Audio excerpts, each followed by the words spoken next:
Thank you. Good afternoon. It's an hour after lunch. Is everybody doing okay? 30 more minutes before the next break. If you need to stand up, take a break for a second. We're all good? Okay. Actually, over at lunch, I was meeting with a lady that's over in the product group and talking a little bit about this. And it's her first time at one of these events too, and saying how this is actually a little bit cathartic for all of us. We get to take a break from being at work every day, and here we're not crazy. Everybody else in here has the same struggles, right? We're not alone with this. So with that, I was hoping to share a little bit of kind of some of my experiences throughout my career. And so I'm going to go back a little bit in time. I can't believe it's been 14 years. You all might remember the MCI Verizon merger, which I'll go to my career here in a little bit. But it's actually been 14 years since MCI and Verizon had came together. At that time, I was leading field marketing at MCI. Big old mergers happened between two major corporations here and bringing in Verizon. And I was reflecting back to a conversation I had with a former boss. And music's shuffling. Everybody's trying to find their place in this new organization that's going to bring these two organizations together.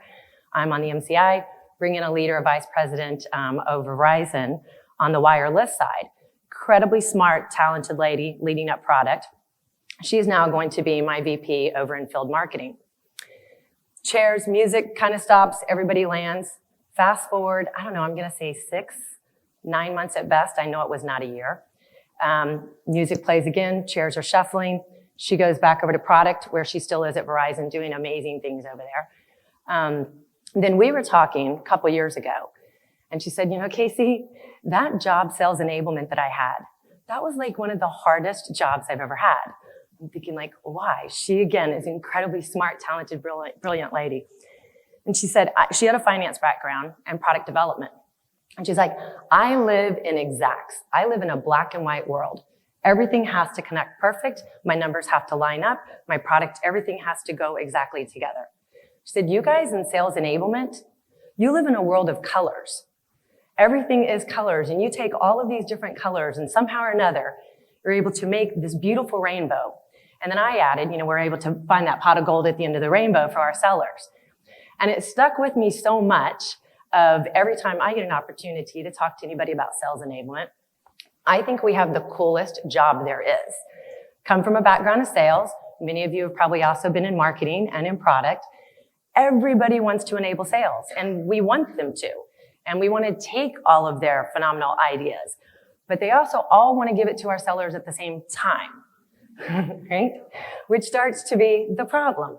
Which, while it's the funnest thing about our job, painting this beautiful, taking all these various colors and painting this rainbow, how in the world do we prioritize all of this? So that's where I thought I would share a little bit with you guys in terms of just kind of some of my lessons that I've learned. But first, kind of question for you all here, if I can get this to work here. How many of your sellers look to sales enablement to actually align any of the priorities for the programs and the training? Is that a common thing? Show of hands? Just a few? Sellers aren't looking for sales enablement for that? How many of you are challenged with getting sales, product, marketing, for them to all align on what are the priorities that have to go to the sellers? Right? It's back to this whole thing of everything is a priority, nothing's a priority. That's the world that we live in. That's whenever it comes to us of how in the world are we going to paint this rainbow and get it out there to where our sellers can actually see where the pot of gold is at the end of that rainbow. So with that, just to give you a little bit of background on me, I started way back when, MCI days, back whenever we had the telecommunications boom.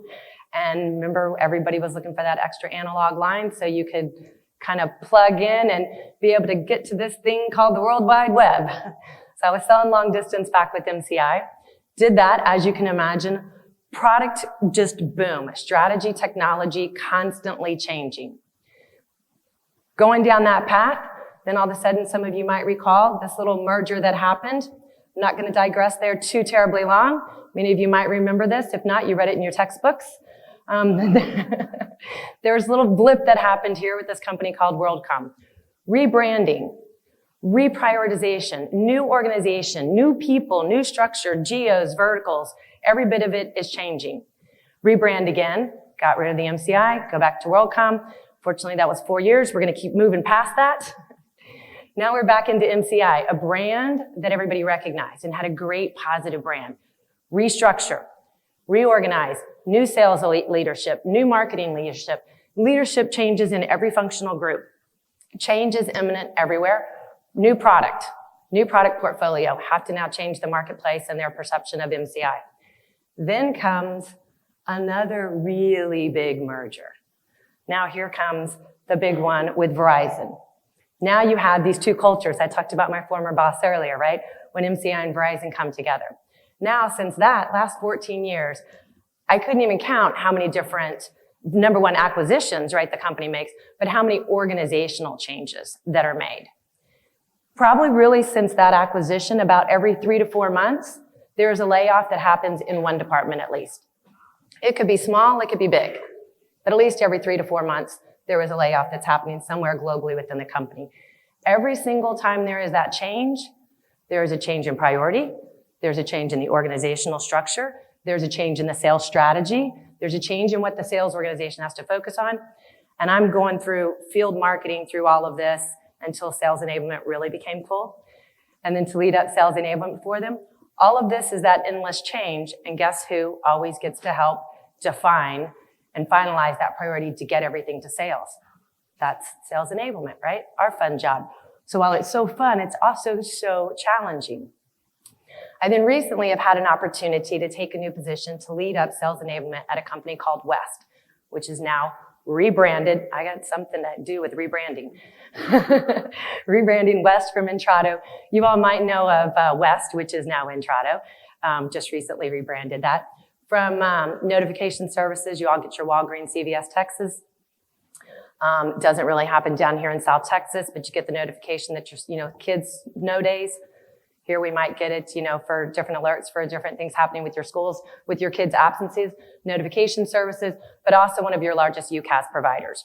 Your call center, all of your technology, your collaboration tools, UCaaS platform. As West, transitioning to a new private company, was once, they, over 20 years, have acquired over 15 companies, and West was operating as a holding company. So every time they acquired a company, everybody stood as is. By themselves. So everybody's doing their own thing. So imagine, and every time the acquisition expanded the portfolio was great. But guess how many reps are coming into every one of the customers? So take down the walls, rebrand, Entrado, private equity firm comes in. They asked me to come in to lead up the sales enablement. Because now you get all the walls have come down. All the sellers are like, I've heard about these other products and these other companies, but I don't really know what to do with any of it. So one of the things I can tell you that is a given in my career is change is a constant. We have to embrace it. It's ironic, I really do. This is a true story. Think back to MCI. And we used to always joke that MCI actually stood for many changes instantly. It really doesn't, but that was our joke. And to think back in the 90s, right, we were thinking, oh my God, look at all of this endless change. I've learned to look at change as nothing but a platform to go to the next level. You're running a program, you're doing an initiative, whatever it is, and you hate it. Here comes the change. You're going to get to start over because change is going to happen. And we actually need change, right? You have to embrace the change. If you're doing something great and it's working, you have an opportunity to take it to a whole new level. So always recommend embrace change. It's got to happen. We need it to happen. Think about how it can elevate you. I'm very passionate that that's also what's happened with sales enablement. Why we have also been able to elevate the branding here of the organization. So with that, one of the things as I talk about change and some of the things that I have seen really work and where I've seen a lot of pitfalls through this when we talk about prioritizing things. And one of the first ways I have found that kind of was most effective is to build a formalized collaboration practice. When we talk about trying to define and prioritize things for our sellers. And so to build that practice, again, at Verizon over the years, different ways we tried it. Sometimes it didn't work. So I kind of reflected back on when did it work? And I also took, obviously, my experience here into Entrado and to look at, as I'm building up the sales enablement, what worked, what were my pitfalls, and how can I make it work here? And one of the first things I would say is to identify your executive sponsor. And that sponsor needs to be somebody that's directly tied to your highest level in sales, which is probably your president of sales, right? And that executive sponsor is your eyes and ears. And they are also going to be able to help keep everybody kind of, in line, kind of know where the guardrails are, and be able to help give that guidance and then constantly back to that senior leader in sales. So one of the first things I highly recommend is always make sure that you have that executive sponsor of sales. And that executive sponsor and your senior leader in sales needs to know that you are committed to building this formalized collaboration practice, and you need them on board. Because everybody's going to go around you because they have the shiny new thing that they want to get in front of sales. And so if you're over here trying to build your practice, everybody's going around you, you now have a process that nobody is following. So it's really important to have that executive sponsor, but also for that senior leader in sales to know what it is that you're doing. The next is to think about the platform that you're actually going to have this collaboration on. If you're in all local and in the same office and you can meet face-to-face, awesome, great. Doesn't happen in too many facilities these days. Most things are virtual. So define then, are you going to do this video? Are you going to do this, virtually on a call? And if you're not doing a video, not just because I sell you CAS, but I would absolutely say add video to it. You're going to add that personal element to it. You need to be able to see the eyeballs. You might not be able to touch them, but you can at least have the body language there. And the next is when you talk about the frequency. Tried at MCI, or Verizon, I should say, tried it monthly, products and programs are going to escape. Just too much going on. It probably also depends on the size and the complexity, size of your organization, complexity of your product portfolio. But I just found products escape, programs escape if you do it monthly. It's just too far out. Weekly, again, depending on the complexity and the size, weekly was it was too daunting, just too much to keep up with, and people they bailed too quickly. What I found the times at Verizon, and definitely here at Intrado that is working, is to do it bi-weekly. And what I have done by being able to do this too, is the sales leaders have began to recognize every other week, 100%, they're going to get a calendar, and I'll show you guys kind of a little bit of what I do there. But they know exactly what they're going to get. They know what's going on. They know what has happened and what's planned in order for them to make a decision to start to prioritize things. That level of consistency has started to build trust with them. And it's interesting because a couple of the sales leaders have even said to me, one of the things that's happening is they're getting pulled in every other direction.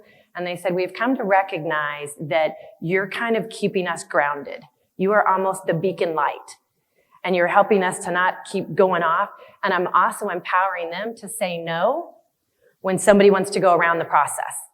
And they're coming back and saying, wait, have you brought this back through the sales enablement process? And they're respecting that we have a process. Be agile, process can change, but you got to stay true to a process and let it try. So the big things that I would say here, just in building a formalized collaboration practice to help to get to that point of prioritization, is kind of these three elements. Next is when you think about who's going to attend.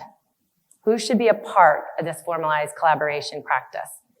Definitely your senior leader in sales. And I would not say all middle-level management, your senior leaders in sales. Geographically, vertically, however you're aligned. Definitely senior leader in product, and definitely senior leader in marketing. Having your finance, operations, and service there, these guys are always wanting to know what is going on with sales. They always want that peek into the tent. So including them keeps them informed, but also now when they want to enable sales with something they want to do, they know you have a process. And they also have a better appreciation and understanding for the volume that's hitting sales and how much we are trying to prioritize so sales can actually consume what all of us want them to consume. The next I would say is to make sure that everybody is clear on what is the objective of having this bi-weekly formalized collaboration practice. What are we trying to accomplish? It's not for them to just show up, nod their heads, say, yes, I heard you talking and I heard everything that you gave us, but I didn't really buy into it. And so it's helping them to understand, no, this is your platform. This is where you're supposed to be being a part of the decision. If you don't like it, you don't agree to it, this is your platform to speak up. And then that's where back to that executive sponsor. If you have somebody that's kind of out there in the wings, that person can also help keep everybody on track with you. And the next is to agree on what's the outcome. What are we expected to achieve here? It's to prioritize things. That's what we want to ensure, that when we walk away from this every other week, we all did agree on what the priorities were, and people weren't just there showing up and nodding heads. Make sense? Everybody kind of tracking along there? So now you talk a little bit about the how we're going to do it, who's going to be in attendance. Now talk a little bit about how are we going to decide what is actually a priority. And again, these are a couple different things that I did, my career at Verizon and here at Entrado. And the first is to talk to the sales leaders about how are we going to define what in the world is going to be a priority. Because everybody wants to come and bring their thing. Here's my shiny new toy, my new program, my new initiative, this product that has to launch. So how are you all going to decide? So define, how are you going to make those decisions? And one of the things that I've been very passionate about is always looking at it from the seller's point of view. They are the ones that are getting everything dumped on them. So anytime you're bringing anything to the table to make sure that it's full transparency of everything that's on the sales point of view. I'm also very much sensitive to not make it, it's not my call. This biweekly call that we have, it's not mine, it's theirs. I might facilitate it, and I might help bring all of the information to the table, but I'd never want it viewed as it's just sales enablement's call, because at the end of the day, it's their decisions that are going to power us to go out and help sales execute on what needs to happen. So when I talk a little bit about the transparency of everything that's on a seller's plate, I've kind of given a little bit of a visual here. I just did 1 month, many times, it depends obviously on the volume and the complexity. I might show what's going on this month and, the next month too. And I actually just give them a calendar. Say, here are the things that are going to be hitting sales. This is what we've been agreeing on.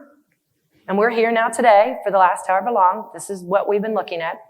And so we've defined on these are the things and the date that things are happening. And up to this point, everybody's still in agreement. So now on the call, when we're going to add a new topic, where does it fit in with this? Is something moving?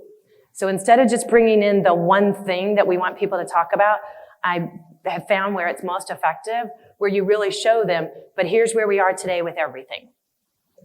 And you'll note there that most of all the calls are happening on a Thursday now. We tried at Verizon to do all of the calls, any kind of training or internal, take the field out only 1 day a week, which we tried that really hard. It never worked. Larger portfolio, larger company, it didn't work. We are just now trying it at Entrado because the sales leaders asked for it. We haven't been doing it. And they said, can we just go to 1 day? So they'll always know this 1 day of the week is the learning day. We have a global audience, so we're trying to accommodate North America and EMEA at same. Just now, we're going to try it. Can't tell you whether or not it's going to work. Check back in 60 days. I'll let you know if we're still on that track. Already putting it out there, and we see okay, that literally means something at this point won't happen till March. They're like, no. Why can't we do it? Because you guys said you wanted it to only happen 1 day a week, not multiple days a week. So we'll see how long this is sustainable.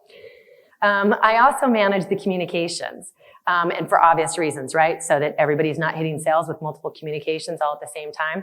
So one of the other things I do on this biweekly call is I show them, hey, here's communications that happened in the last couple of weeks, however far I go back, just a couple weeks back, that they probably missed, maybe, and that I want to make sure that they see and that they'll reinforce with their teams. And then here's a little forward-looking, and obviously what's in their purview, what's appropriate that they could also be communicating to their teams so they know that, hey, these are the things that are planned. I also do this purposely so that all of a sudden I don't get that ping from those sellers that are saying, oh, Southwest leader has, scheduled an all hands call on the same day that you're doing this global launch. No. Remember, we all agreed here. We know what the dates and the times are to things, and we know the date. So whenever they're not going to have their team meetings or whatever that they're doing that is conflicting here, and we all stay on the same page. So I feel like in order to make these decisions, you have to give that transparency before they can actually make a decision on that, probably one more thing or two more things adding to the calendar. So that was kind of a lot of the good. Talk a little bit about some of the bad pitfalls that I have definitely experienced. And I would have to say probably the biggest thing that jumps out to me is when you have the detractor. You have that one person or that one department that just seems to never make the calls, conveniently, never can have all of the content ready whenever you're having your meetings. And they always seem to want to go around and go directly to that sales leader. And you all of a sudden find out at the 11th hour when you've already got everything else planned. My biggest recommendation is get with that detractor or them and help them understand the process that you are trying to put in place. Again, if you have a process and nobody follows the process, it's not a process. So don't disregard that detractor. They really, really can take things off the rail. And this, I experienced this so often at Verizon. Again, when you talk about all the organizational shifts, all it takes is one department to change. And all of a sudden you have the maverick who was like, no, I know how to do this now. I know how to get all the sales reps to pay attention to my shiny new toy.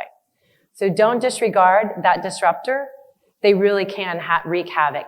Get with them, helping them to understand what your process is, why you're trying to do it, understand their agenda, and why they are so anti or not wanting to follow along, so that you two can obviously have that partnership. Always remembering that collaboration is a team sport. It's not a competition. And so with that, I will leave you guys with stay consistent. Stay consistent, identify your practice, stay true to the practice. That consistency is just going to build trust, right? That's what and ultimately I can definitely say that trust is what's going to continue to empower those sales leaders in other areas to be able to say no, but to also to align to the services that all of us in sales enablement that we're actually providing to our sellers. And the more they're going to trust those services, they're going to adopt and embrace them. And ultimately, we're going to be able to execute on the actions. So with that, I'll open it up if there's any questions.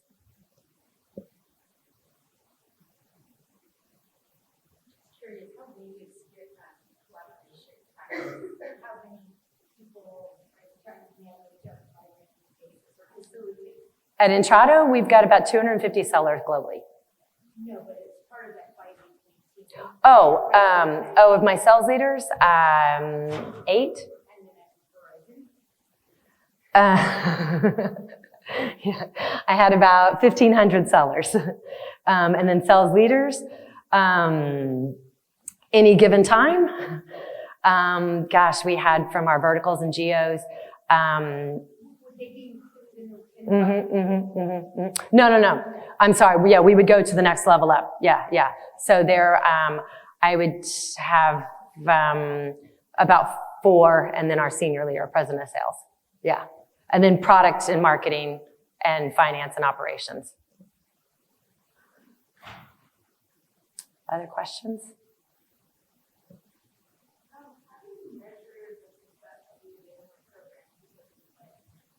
How do I measure the success of the enablement program in general? At Entrado, key metrics here right now, we do have a small onboarding, so onboarding isn't as big as one. We are starting to track some of that. It's just we don't have a large volume there.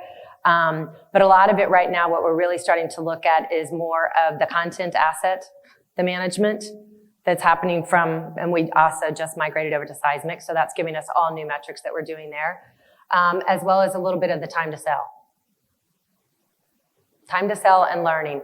Our sales reps, we've also done significant amount, as you can imagine, reorganization from what the company. And so right now they are just in a learning mode. And so we're really starting to look at also their, the downloads of them attending. We have a lot of the live training.